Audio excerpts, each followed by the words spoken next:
مان ہوا اور فضل رحمان ہوا، مٹھی سے پتھر بولا لا الہ الا اللہ۔ آپ سب کا آج کے خصوصی پروگرام میں خیر مقدم ہے۔ آپ دیکھ رہے ہیں صفا آن لائن کا خصوصی پروگرام مذاکرہ، اور ہمارے ساتھ گفتگو کے لیے موجود ہیں خاص مہمان مولانا اصطفاء الحسن ندوی صاحب۔ آج ہم گفتگو کریں گے کہ مسلمانوں اور برادران وطن کے درمیان تعلقات کیسے بہتر ہو سکتے ہیں۔ آج کا ایک اہم ایشو ہے کہ مسلمانوں کا یہاں کی جو اور قومیں ہیں ان کے ساتھ بہتر تعلقات ہونے چاہیے، لیکن سوال یہ پیدا ہوتا ہے کہ تعلقات بہتر کیسے ہو سکتے ہیں، اس کی عملی شکلیں کیا ہیں۔ عام طور پر جس پہ گفتگو ہوتی ہے تو زبانی باتیں تو بہت ہوتی ہے، لیکن عملی مثالیں ہمیں بہت کم ملتی ہیں۔ ہم مولانا سے اسی موضوع پہ آج گفتگو کریں گے۔ مولانا، سوال یہ ہے کہ مسلمانوں کے غیر مسلموں کے ساتھ بہتر تعلقات ہونے چاہیے، لیکن اس کی عملی شکل کیا ہو سکتی ہے، اس سلسلے میں آپ کیا کہتے ہیں؟ جی، بہت قیمتی سوال ہے آپ کا، اور آج کے ہمارے ملک کے تناظر میں بڑی اہمیت رکھتا ہے۔ سماجی حقوق کی ادائیگی میں کمی کی وجہ سے یہ صورتحال پیدا ہوئی۔ اگر کچھ لوگ ملک میں منافرت کا ماحول پیدا کرنا چاہتے ہیں، انہوں نے کوشش کی ہے، تو ان کی کوشش کامیاب نہیں ہوتی اگر ہم اپنے سماجی حقوق اور باہمی معاشرت کے حقوق ادا کرتے رہتے ہیں۔ ہر مذہب میں کچھ نہ کچھ حقوق ہیں ایک سماج میں رہنے والوں کے ایک دوسرے کے اوپر، اور خاص طور پر اسلام میں تو جو پروفیٹ محمد صلی اللہ علیہ وسلم ہیں، ان کی زندگی کو نمونہ مانا جاتا ہے مسلمانوں کے نزدیک۔ ان کی زندگی میں بہت اعلیٰ اخلاق اور اعلیٰ اقدار سماجی خدمت کی موجود ہیں، اور انہوں نے سماجی حقوق کو بھرپور طریقے پر ادا کیا ہے۔ تو مسلمانوں کا تو ایک مذہبی فریضہ بھی ہے۔ دیگر مذہبوں میں بھی ہم سمجھتے ہیں کہ ضرور کچھ نہ کچھ اس سے متعلق تعلیمات ہوں گی۔ اگر تعلیمات نہ بھی ہوں تب بھی ان مذاہب کے ماننے والوں کی جو سماجی روایات ہیں وہ اس کمی کو پورا کرتی ہیں۔ مسلمانوں کے یہاں یہ ایک مذہبی مسئلہ بھی ہے کہ اگر آپ اخلاقی اعتبار سے مکمل نہیں ہیں تو ایک اچھے اور مکمل مسلمان بھی نہیں۔ نبی کریم صلی اللہ علیہ وسلم جن کو اپنا نبی اور پروفٹ تسلیم کرتے ہیں، وہ ان کو اللہ تعالیٰ کی طرف سے رحمت للعالمین کا خطاب دیا گیا، اور آپ نے واقعتاً سارے جہانوں کے لیے رحمت بن کر دکھایا، انسانوں کے لیے، پرندوں کے لیے اور جانوروں کے لیے، پودوں کے لیے، ہر ایک کے ساتھ جو آپ کی زندگی میں جو واقعات ملتے ہیں، آپ کی سیرت کے جو حالات معلوم ہوتے ہیں، تو بہت واضح تصویر سامنے آتی ہے کہ کس طرح سے آپ نے تمام لوگوں کے حقوق ادا کیے۔ آپ بھی ایسے معاشرے میں رہتے تھے جہاں آپ کو منافرت کا سامنا تھا، مخالفت کا سامنا تھا، لوگوں کی عداوت اور دشمنی کا سامنا تھا، لیکن آپ نے جہاں جب سماجی تعلق کا اور سماجی حقوق کا جب مسئلہ سامنے آیا تو آپ نے پھر ان چیزوں کو مد نظر نہیں رکھا۔ آپ نے اپنے دشمنوں کے ساتھ بھی خیر خواہی کی، ان کا بھی بھلا سوچا، عام زندگی میں، عام حالات میں آپ نے سارے حقوق ادا کیے، یہاں تک کہ آپ کے ساتھ جو لوگ روزانہ دشمنی میں کچھ نہ کچھ بدسلوکی کرتے تھے، آپ ان کے ہاں بھی ان کے بھی حقوق کو ادا کرتے تھے۔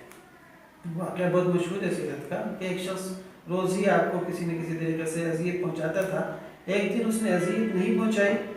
تو آپ کو فکر ہو گئی کہ ضرور وہ کسی پریشانی یا مصیبت میں مبتلا ہے جس کی وجہ سے وہ آج مجھے تکلیف نہیں دے سکا۔ تو آپ معلوم کرتے ہوئے اس کے گھر گئے تو پتہ چلا وہ بیمار ہے، اور آپ نے اس کی عیادت کی، جس سے وہ بہت ہی زیادہ متاثر ہوا۔ جتنے بھی حقوق بنتے ہیں سماجی اعتبار سے ایک انسان کے دوسرے انسان پر، نبی کریم صلی اللہ علیہ وسلم نے وہ تمام حقوق ادا کیے، اور پڑوسیوں کے حقوق پہ آپ نے بہت زیادہ زور دیا۔ آج ہم دیکھیے کہ ایک مسلمان گھر ہے تو برابر میں کسی غیر مسلم ہندو کا گھر ہو سکتا ہے، عیسائی کا بھی ہو سکتا ہے، سکھ کا بھی ہو سکتا ہے، اور ایسا پورے ملک کے ہمارے جو منظر نامہ ہے اس میں جگہ جگہ بلکہ ہر جگہ دیکھنے کو ملتا ہے۔ تو جہاں بھی اسلام نے پڑوسیوں کے حقوق کی بات کی ہے، اور نبی کریم صلی اللہ علیہ وسلم نے جب پڑوسیوں کے حقوق ادا کیے ہیں تو کبھی مسلم اور غیر مسلم کی دوئی نہیں رکھی اس کے اندر، اور اس چیز کو کبھی ملحوظ نہیں رکھا گیا کہ پڑوسی مسلم ہی ہو تو اس کے حقوق ادا کیے جائیں۔ تو معلوم یہ ہوا کہ چاہے کوئی بھی شخص ہو ہمارے پڑوس میں، اس کے حقوق اسلام ہم پر واجب کرتا ہے، اور بہت بنیادی چیزیں ہیں۔ اگر ہمارے پڑوس میں ہمارے جو پڑوسی ہیں، چاہے وہ عیسائی ہوں، ہندو ہوں، سکھ ہوں، اگر ہمیں معلوم ہو کہ وہ مریض ہیں تو ہمیں ان کی عیادت کرنی چاہیے، اور جہاں تک ہو سکتا ہے ان کی مدد کرنی چاہیے۔ اسپتال لے جانے میں ہماری مدد کی ضرورت ہے، ان کو اسپتال لے جانا چاہیے، علاج میں ان کی مدد کرنی چاہیے۔ ان کے یہاں کسی کا انتقال ہو جائے تو پرسے کے لیے جانا چاہیے، ان سے غم کا اظہار کرنا چاہیے۔ کوئی آفت، کوئی مصیبت آ جائے ان کے گھرانے پر، اس میں ان کا ساتھ دینا چاہیے۔ اور بہت سی چیزیں ایسی ہوتی ہیں جو عام وبائی ہوتی ہیں یا آفت ہوتی ہیں، مثال کے طور پر سیلاب آ گیا یا آندھی آ گئی یا کوئی بارش کا طوفان آ گیا، جس میں سارے ہی لوگ متاثر ہوتے ہیں، اس میں بھی بغیر یہ دیکھیں کہ مسلمان ہے کہ غیر مسلم، ایک دوسرے کی مدد کرنی چاہیے۔ یہ بنیادی حقوق ہیں، اگر ہم ایک دوسرے کی ادا کرتے رہیں تو آپس میں میل محبت اور تعلق بنا رہے گا۔ یہی چیزیں ترک کرنے کی وجہ سے جو فاشزم والی جو سوچ تھی اور کمیونزم والی جو سوچ تھی وہ حاوی ہو گئی اور لوگ پیچھے رہ گئے۔ تو ضرورت اس بات کی ہے کہ ہم ایک دوسرے کے حقوق کو سمجھیں، اپنی خود غرضی کے خول سے نکل کر آئیں، اور صرف اپنے گھر کی یا اپنے مذہب کے ماننے والوں کی نہ سوچیں، سب کی سوچیں۔ جب یہ ماحول پیدا ہوگا تو آپ دیکھیے گا کہ پھر یہ وہی ہندوستان بن جائے گا جہاں پر سب ایک ساتھ مل جل کر رہتے تھے اور کوئی فرق نہیں تھا کہ کون مسلم ہے کون غیر مسلم۔ بعض لوگ اس پہ سوال کرتے ہیں کہ بھائی تہواروں میں، ہولی میں، تو میں اس بات کو واضح کر دینا چاہتا ہوں کہ باہمی معاشرت یا اختلاط کا مطلب یہ نہیں ہے کہ ہم ایک دوسرے کے مذہب میں بھی شرکت کریں، یہ کبھی نہیں سمجھا گیا، بلکہ ایسا اگر کہیں گے تو یہ تنگ نظری ہے۔ وہ اپنے مذہب پر، اپنے دھرم پہ عمل کر رہے ہیں، ہم اپنے دین اور اپنے مذہب پہ عمل کر رہے ہیں، اس کے ساتھ رہتے ہیں۔ اسلام خاص طور پہ اسلام جسے اگر ہندی میں بولا جائے تو کہتے ہیں کہ دھرم نشٹ ہو جاتا ہے، اسلام دھرم نشٹ ہو جاتا ہے اگر کسی بھی عمل میں شرک کی بو آ جائے، تو ہم شرکیہ کاموں سے دور رہنے والے ہیں۔ لیکن کوئی اگر شخص بیمار پڑ جائے، ہم اس کی عیادت کریں تو اس میں شرک کا کیا معاملہ ہے؟ ہمیں اس کی عیادت کرنی چاہیے۔ کسی کے یہاں اگر کسی کی وفات ہو جائے تو اگر ہم اسے جا کے کہہ دیں کہ بھائی ہمیں بھی آپ کے باپ کے جانے کا، آپ کے چچا کے جانے کا غم ہے، تو اس میں کہاں سے شرک آ جائے گا؟ اس حد تک، جس حد مذہبی جو حدود ہیں وہ بہت بعد میں آتی ہیں، پہلے جو ہمارے انسانی جو روابط ہیں اور تعلق کی جو حد ہے وہ اس کا سلسلہ کافی وسیع ہے، اس حد تک جا کے ہمیں پورا کرنا چاہیے۔ اور جو مذہب کا معاملہ ہے تو وہ اپنے مذہب پہ عمل کرے، وہ ان کی عبادت کا دل چاہے گا وہ مندر میں جائیں گے، ہماری عبادت کرنی ہوگی ہم مسجد میں جائیں گے، سکھ ہوگا تو وہ گرجا میں جائے گا، اور سکھ ہوگا تو گرودوارے میں جائے گا، عیسائی ہوگا گرجے میں جائے گا۔ تو ضروری نہیں ہے کہ باہمی یکجہتی یا باہمی تعلق اور روابط کو قائم کرنے یا زندہ رکھنے کے لیے ایک دوسرے کے عبادت خانوں میں داخل ہوا جائے اور ان کی عبادتوں میں شریک ہوا جائے، یہ بھی ضروری نہیں ہے، اور اس بات کو کوئی بھی شخص تسلیم نہیں کرے گا، بلکہ یہ ہم سمجھتے ہیں کہ یہ تنگ نظری ہوگی۔ انسانی زندگی اور انسانی حوالے سے جہاں تک ہمارے ایک دوسرے کے حقوق بنتے ہیں ان حقوق کو ادا کرنا چاہیے۔ مولانا ابھی بات آئی کہ قدرتی آفات جیسے سیلاب ہے، زلزلہ ہے، اس طرح کے مواقع پر مسلمانوں کی طرف سے بلا تفریق مذہب و ملت کوششیں ہوتی ہیں، بڑے کام ہوتے ہیں، لیکن جب نارمل لائف ہوتی ہے، نارمل زندگی میں ہم دیکھتے ہیں کہ اس طرف توجہ بہت کم ہو رہی ہے، اس بے توجہی کی وجہ کیا ہے؟ جی وہی سطح کی بات ہے کہ آپ نے جس سطح پر آپ نے میل محبت دکھلایا، تعلق دکھلایا، ہمدردی دکھلائی، تو وہ اسی سطح تک رہتی ہے۔ یہ وقتی چیزیں ہوتی ہیں، آسمانی آفتیں ہیں، سیلاب ہے، طوفان ہے، وقتی چیزیں ہوتی ہیں، اس وقت میل محبت ایک دوسرے کے کام آیا، ایک دوسرے نے دکھلایا تو اسی وقت تک کام آیا ہوا، اس کے بعد ختم ہو گیا۔ لیکن یہ جو سلسلہ ہے قیادت کا اور پڑوسیوں کے حقوق کی ادائیگی کا، ان کے حال احوال معلوم رکھنے کا، ان کی پریشانیوں میں، مصیبتوں میں ساتھ دینے کا، روزمرہ کی جو وہ ہیں، روزمرہ کی جو زندگی ہے اس میں باہمی تعاون کا، جب آپ اس سطح پر کہتے ہیں کام کریں گے، اس سطح پر حقوق ادا کریں گے تو پھر آپ کی عام زندگی میں آپ کو ان سے محبت ملے گی۔ ایک بات ہم اور پوچھنا چاہیں گے کہ ابھی چند دنوں پہلے پیام انسانیت کی طرف سے 9 قیدیوں کو رہا کرایا گیا، اس سے پہلے خون کا عطیہ دیا گیا، بلڈ ڈونیشن کیمپ کیا گیا، اور ماشاءاللہ اس کے بڑے اچھے اثرات مرتب ہوئے. لیکن اس طرح کی مثالیں ہمیں خال خال ملتی ہیں. حالانکہ ملک میں بڑی بڑی تنظیمیں ہیں، تحریکیں ہیں، ادارے ہیں، لیکن اس کے باوجود اس سمت جو بہت ضروری کام ہے ان کی توجہ نہیں ہو رہی ہے. تو اگر اس طرح کے کام جو اکا دکا ہو رہے ہیں، اگر ان کاموں کی طرف اور توجہ ہو تو اس کے اور کیا اثرات ہو سکتے ہیں؟ جو ہماری دفاعی تنظیمیں ہیں، چاہے ہندو ہوں، چاہے مسلم ہوں، یا اور کسی کمیونٹی سے تعلق رکھتی ہوں، جو انسانیت کا دم کرتی ہیں اور انسانیت کی بنیاد پر خدمت کا دعویٰ کرتی ہیں، ان کو اس سلسلے میں سوچنا چاہیے کہ وہ جس کمیونٹی کے قائم کردہ ہیں،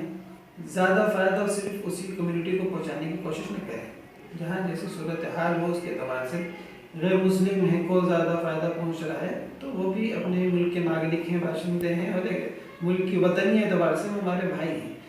تو اس چیز کو اگر مرکوز رکھیں گے، اب ہوتا یہ ہے کہ جو دفاعی تنظیمیں ہیں، 10 مسلمانوں کو، مسلم تنظیم ہے تو 10 مسلمانوں کو فائدہ پہنچایا اور 2 غیر مسلم کو فائدہ پہنچایا، تو اس سے میسج تو یہی جاتا ہے کہ انہوں نے اپنے ہی کمیونٹی کو فائدہ پہنچایا. ہم اس کے برعکس کرنے کی کوشش کرتے ہیں کہ بھائی زیادہ غیر مسلموں کو، جو دوسرے برادران وطن ہیں، ان کو فائدہ پہنچائے تاکہ میسج یہ جائے کہ سب برابر ہیں، ہم سب کو ایک نظر سے دیکھتے ہیں. جب آپ پہلے یہ کر کے دکھلائیں گے تو پھر وہ لوگ بھی آپ کو ایک نظر سے دیکھیں گے، جس سے باہمی اخوت کا مزاج بنے گا اور ایک دوسرے باہمی اخوت کا ماحول بنے گا. اب